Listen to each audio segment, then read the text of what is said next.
Bumili kami.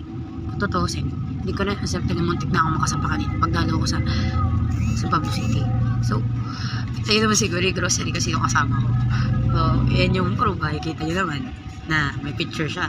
Kaya ako, kailangan ko mag-hide. And, syempre, bilang isang private girlfriend, hindi kailangan na mag-hide ng mukha.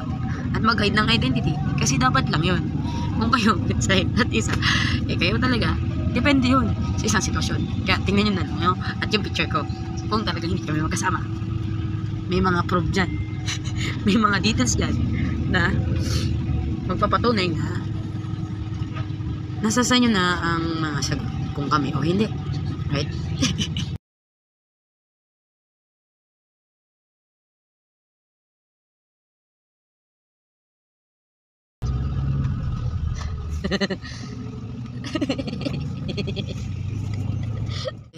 Alam niyo na.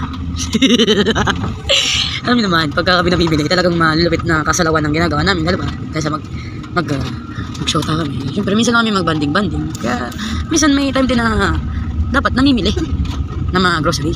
Oo, hindi naman pangakin yun. Totally sa kanya talaga. Tapos, sa grocery siya, tuntua yung mga tao ngayon. Kasi, tapos, babatin mo na rin yung nag-iisang pinakamamahal ko sa aking buhay. My baby loves. Yeah, baby loves daw. Happy birthday to my baby, Rendon Labador. Sana humaba pa ang iyong buhay at humaba pa yung ibaba mo. Humaba pa ang buhay mo. Dahil dapat mong gawin yun sa buhay mo. I love you, my best friend. And my friend in my life. Mwah!